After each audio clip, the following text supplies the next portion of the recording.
জানো 14 বা 15 বছৰ বয়সৰ ছোৱালীজনী কিমান পাবগৈ যদি নমস্কাৰ সকলোকে আদৰণি জনাইছোঁ মোৰ চেনেলৰ অন্য এটা ভিডিঅ'লৈ আশা কৰোঁ আপোনালোক সকলো ভালে আছে মই ভিডিঅ'টো আৰম্ভ কৰিলোঁ আজি ৰাতিপুৱাই ল'ৰাক চুলি কাটিবলৈ ওলাই আহিলোঁ তাৰ চুলি বৰ দীঘল যে ময়ো চুলিখিনি কমাই ন বিশেষকৈ ল'ৰা মানে যেতিয়া চুলি থাকে বা দাড়ি দি থাকে বৰ বেয়া দেখোঁ মই লেতেৰা দেখোঁ দেই মিছাকৈ কওঁ চুলি দিব থাকে বা দাড়ি থাকে গতিকে ল'ৰাক চুলিখিনি কটাব আহিলোঁ চেলুনত চুলিখিনি কটাব দেখাই আছে পাঁচটা বা ছটা লাগছে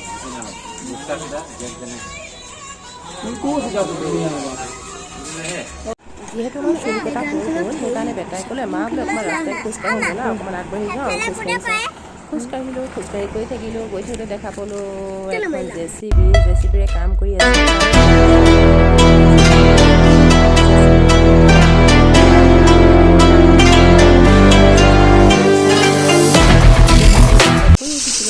ঘৰ আহি পালেহি দুপৰীয়া ভাত আহিছে শ'ল মাছ হৈছিলে ভাজি শ'ল মাছৰ ৰেচিপিটো আপোনাৰ লগত শ্বেয়াৰ কৰিম বুলি ভাবিছোঁ নাজানো কিমান কি হয় ঘৰতে মই এটা কথা ক'ব বিচাৰোঁ চৰকাৰে যিহেতু বাল্য বিবাহ বন্ধ কৰিছে আপুনি কি কয় সমৰ্থন কৰেনে এই ক্ষেত্ৰত মই কিন্তু যিটো এজ বাধি দিছে মই কিন্তু সম্পূৰ্ণ বিৰোধী হয় কিয়নো বাল্য বিবাহ যেতিয়া কৰা হয় এজনী ছোৱালী 12-13-14 বছৰ যে বিয়া হয় বিশেষকৈ দেখিছোঁ এইটো কম বয়সতে বিয়া পাতে আৰু সন্তান জন্ম হয় আৰু পিছত নানা অসুবিধা আমাৰ পৰিয়ালৰ অলৰেডি এজনী ছোৱালী তেনেকুৱা হৈ গ'ল তাই হিষ্ট্ৰীখিনি যদি আপোনালোকে জানিবলৈ বিচাৰে আপুনি মোক কমেণ্ট কৰিব মই জনাম 14 বছৰ বয়সত বিয়া পাতিছে আৰু এটা সন্তানৰ তাই বৰ্তমান মাতৃ তাই কিন্তু বহুত সমস্যাত অলৰেডি ভুগি আছে যদি আপোনালোকে তাইৰ বিষয়ে জানিবলৈ বিচাৰে মই নেক্সট এটা ষ্টৰী বনাম আৰু লাভ ষ্টৰী তাই কেনেকৈ বিয়া হ'বলৈ পাইছে ক্লাছ 8 পঢ়ি থকা এজনী ছোৱালী আপোনালোকক মই হুবহু জনাই দিম মানে গ্ৰোথ কমপ্লিট নহয় গতিকে চৰকাৰে যি বিয়া পাতিব দিছে মোৰ দৃষ্টিত মই সম্পূৰ্ণ পক্ষপাতি ভাল পাইছোঁ আমি সকলো ছোৱালী বয়স যদি 23 বছৰ হয় ল'ৰাৰ বয়স যদি 21 বছৰ হয় সজাগ হ'ব লাগে ৰিয়েল সিহঁতে স্বাৱলম্বী হ'ব পাৰিব আমাৰ না আইচিবিটি উঠিছিলে শুই উঠিছে এয়া জাষ্ট তাই শুই উঠিছেহে গতিকে তাই মোক কৈছে মা খুলি দিয়ে এটা বস্তু তাৰ আগতনো কেলে ইমান খুলি জপিয়াব কথা লাগে ন পাতিছে আপোনালোকৰ লগত দেই দুপৰীয়া যিটো থালখন ৰেডি হৈ গ'ল আপোনালোকে দেখা পাইছে মোৰ এখন চিম্পুল থালি গাঁৱৰ আমি ভিলেজ ষ্টাইল থালি বুলি ক'ব পাৰোঁ শাক পাচলি যিখিনি ৰন্ধা হয় বিশেষকৈ সকলো টাউনৰ মানুহে শাক নাখায় মাছত দি দাইলত দি মই আজি সম্পূৰ্ণ গাঁৱলীয়া পদ্ধতিৰে বিনা মছলাৰে এইটো পদ্ধতি বনাবলৈ লৈছোঁ চাওকচোন কেনেকৈ উপলক্ষে মই কেইটামান শাক দেখিলোঁ শাক দেখিলোঁ মোৰ ভাল লাগিল চ' তাৰো এটা ভিডিঅ' ক্লিপ আপোনালোকৰ আগবঢ়াই লৈছোঁ সেইটো বিষয়ে উইছোঁ happy Valentine day for advance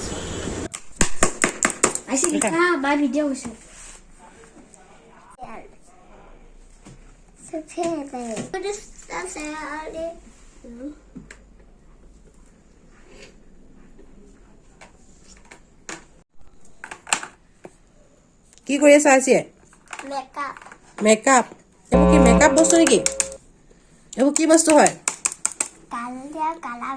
colour লিখা মই পিটিম নহ'লে লিখা মই কৰি পেলাই নিদিওঁ কিন্তু টিকাত পিটিম টিকাত পিটিম লিখা আৰু এইফালে এইটোও পাব এতিয়া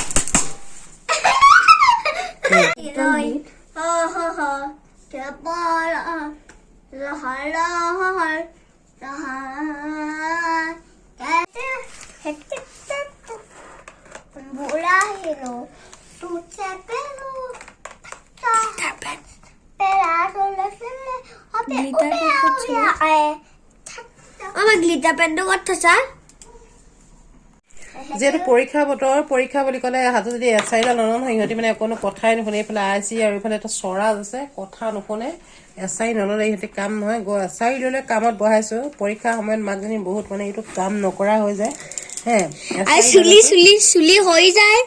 চুলি পকি গৈছে এয়া চুলি পকি গৈছে মাকে হোৱাইট হৈ গৈছে এয়া কিমান বুঢ়ী হৈছো নাজানো মানে ইহঁতৰ লগত থাকি একদম বুঢ়া হৈ গৈছো কথা নুশুনো চাল্লা আইচি কি কালাৰ আছে তুমি মোক কোৱাচোন pink colour brown colour orange colour কৈ যোৱা red colour yellow color, blue color, green color, white color, black color. Tomar dhey color ase. Blue color.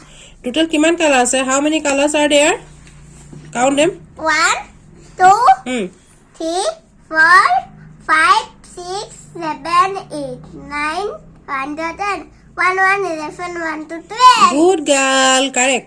আমাৰ আইছে পাৰে পঢ়িব দেই এজনী গুড গাৰ্ল কুইন ছোৱালী হয় but he is not good ই কিন্তু নোৱাৰে ই কিন্তু গাধা ইয়াৰ কাৰণে এডাল মই অলৰেডি লাঠি লৈ আছো ই কিন্তু পঢ়াত বেয়া 4, 1, 41. 4, 2, 42. 4, 3, 43. 4, 4. 4, 5. 4, 6. 4, 7. 4, 8. 4, 9. ছাৰ আছে ছাৰ কি কৈছে ছাৰ ছাৰ কি কৈছা তাৰমানে কোৱাচোন কি কৈছা ফিংগাৰছোট Fingers. কি কৈছা Lady finger. লেডি ফিংগাৰ চংটো কোৱাচোন Baby finger. Baby finger. Hmm I do. Hmm I do. এই পৰা মানে কলমৰ মুখনি এটাও নাথাকে যিমান কলম পায় তাৰ সব মুখনি তাৰ ফিংগাৰ্ছৰ ৰিং বনাই দিয়ে কেইটা পেন আছে তোমাৰ মুখনি বাৰু হিচাপ কৰাচোন 1, 2, 3, 4, 5. 5টা পেন লৈ আহিলা মুখনি নাথাকিলে পেনবিলাক কি হৈ যায় বেয়া হৈ যায় দেই নকৰিবা আইচিয়ে যিহেতু পঢ়া সামৰি ৰীল বনোৱাত লাগি গ'ল তাই কি বনাইছে গান চাওকচোন পুৰা ফূৰ্তি কৰি থাকে ছোৱালীজনীয়ে যদি গা বেয়া হয় তেতিয়া মোৰ মনটো বহুত দুখ লাগে এনি টাইম ফূৰ্তিতে থাকে পঢ়োতেও এতিয়া ফূৰ্তিত পঢ়ে যি পঢ়িব ল'ৰাটো ভাল ইমান ঠিক বেয়া নহয় মানে কি সিহঁতক যদি ভাল বুলি কোৱা যায় কিন্তু কামবিলাক জিৰ' হয় গতিকে বেয়া বুলি কওঁ তেতিয়া ভাল হ'ব আইচিটো বল ড্ৰ কৰিছিলে কেনেকুৱা লাগিছে সৰু ছোৱালী স্কুল এজনে পাৰিছে আৰু ন মই ভাবোঁ চ' আজি ব্লগটো আৰু দীঘলীয়া নকৰোঁ ইমানেই আছিল গতিকে যদি মোৰ ভিডিঅ'টো চাই ভাল লাগিল চৰাজৰ আইচিৰ কাৰণে এটা লাইক কৰি দিব কমেণ্ট কৰি দিব শ্বেয়াৰ কৰি দিব আৰু পাৰিলে ভিডিঅ'টো শ্বেয়াৰ কৰি দিব